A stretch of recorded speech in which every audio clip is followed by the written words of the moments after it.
ஸ்ரீபெரும்புதூர் தொகுதி திமுக வேட்பாளர் டி.ஆர். பாலுவை ஆதரித்து நங்கநல்லூரில் மக்கள் நீதி மய்யம் கட்சியின் தலைவர் கமல்ஹாசன் பரப்புரை மேற்கொண்டு வருகிறார். அந்த காட்சிகளை காணலாம். ஏற்பாடுகளை செய்து கொண்டிருக்கிறார். உதவியாகணும். சர்வாதிகாரத்தை எதிர்க்க வேண்டும் என்பது இப்ப இல்ல. மாண்புமிகு முதல்வர் அவருடைய இளமையிலேயே துவங்கி ஜெயிலுக்கெல்லாம் போய் கஷ்டப்பட்டிருக்காரு. எதற்காக? அப்பவும் சர்வாதிகாரத்தை எதிர்த்து தான், இப்பவும் சர்வாதிகாரத்தை எதிர்த்து தான். கட்சியெல்லாம் அப்புறம். மக்களுக்கு சர்வாதிகாரம் பிடிக்காது, நல்ல தலைவனுக்கும் அது பிடிக்காது.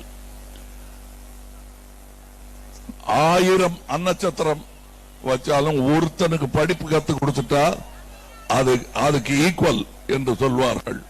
ஆனால் மாண்புமிகு முதல்வர் அவர்கள், தம்பி நீ முதல்ல சாப்பிடுறா அப்புறம் படின்னு ரெண்டையும் செய்கிறாரு.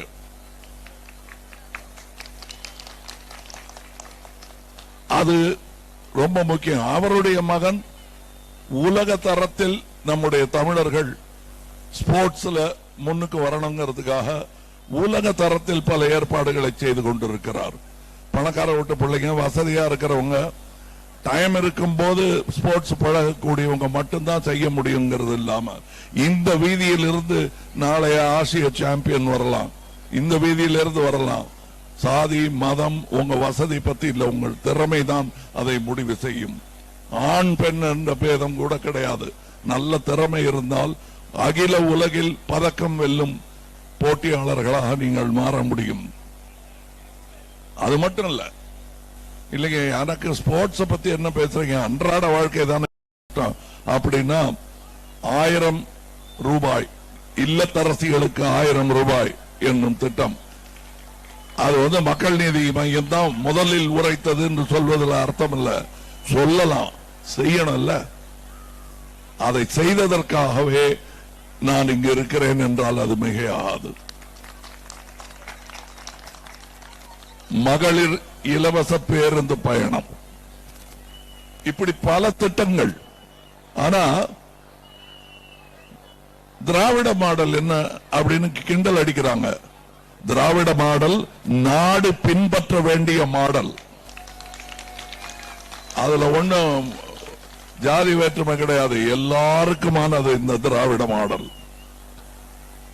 அதனால் இது கிண்டல் அடிக்காதீங்க. திராவிடம்ங்கிறது நாடு தழுவியது. அதை நான் முரசொலி மீட்டிங்ல சொன்னேன். நான் அது ஆந்த்ரோபாலஜிக்கல் ட்ரூத், அதை மறுக்கவே முடியாது. இதே மாதிரி முகம் கொண்டவர்கள் இந்தியா பூரா இருக்காங்க. இதே நிற தோலுடன் இந்தியா பூரா இருக்காங்க. திராவிடம் நாடு தழுவியதுதான். அதை அழிக்கிறேன்னு சொல்றது அசட்டுத்தனம், மக்களை மதியாத மடத்தனம். அது நான் ஏதோ கோமா பேசுறேன்னு நினைக்க வேண்டாம். நல்ல அரசா இருந்தா எந்த அரசா இருந்தாலும் பாராட்ட வேண்டியது நம் கடமை. அடுத்த ஒரு வாய்ப்பு கொடுக்க வேண்டியது நம் கடமை. ஆனா அடுத்த வாய்ப்பு கொடுத்தா இனி எலெக்ஷனே இருக்காதுங்கிற ஒரு நம்பிக்கையை உருவாக்கி விட்டார்கள். நான் அப்படியெல்லாம் அவநம்பிக்கை கொள்ளாதீர்கள். அடுத்த எலெக்ஷன் இல்லாமல்லாம் பண்ணிட்டா பக்கத்து நாட்டுக்காரன் எல்லாம் வைவான். அதனால அடுத்த எலெக்ஷன் இருக்கும். ஆனா ஒரே பட்டன் தான் இருக்கும், ஒரே வேட்பாளர் தான் இருப்பாரு. அந்த பட்டனுக்கு மேலே ஒரே மொழியில், அதாவது இந்தியில மட்டுமே எழுதி இருக்கும், ஒரே நாடு, ஒரே மொழி, ஒரே ஜிப்பா, இவிஎம்ல ஒரே பட்டன். அது மாத்திரம் இல்ல, நமக்கு நம்மளுடைய தேசிய கொடையில 3 கலர் பார்த்தே பழகிட்டோம். அதை ஒரு கலரா மாத்தணும்னு நினைக்கிறாங்க. அதுக்கு நான் ஒத்துக்க மாட்டேன். நீங்க எப்படியோ தெரியாது. கைத்தட்டல பார்த்தா நீங்களும் அதே எண்ணத்தில் இருக்கிறீர்கள் என்று உணர்கிறேன். அந்த உணர்ச்சியை நீங்கள் எலெக்ஷன் போது காட்டுங்க. ஒரு குரல் பாராளுமன்றத்தில் ஒலிக்க வேண்டும்.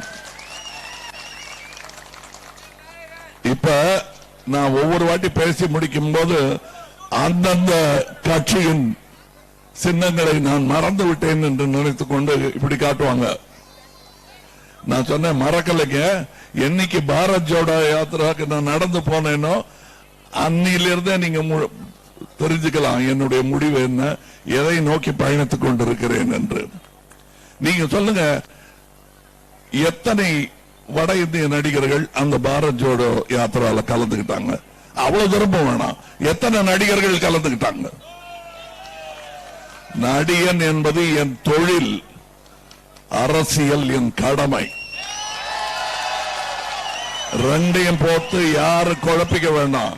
கடமைன்னு வரும்போது அதை விட்டுட்டு நான் வருவேன்.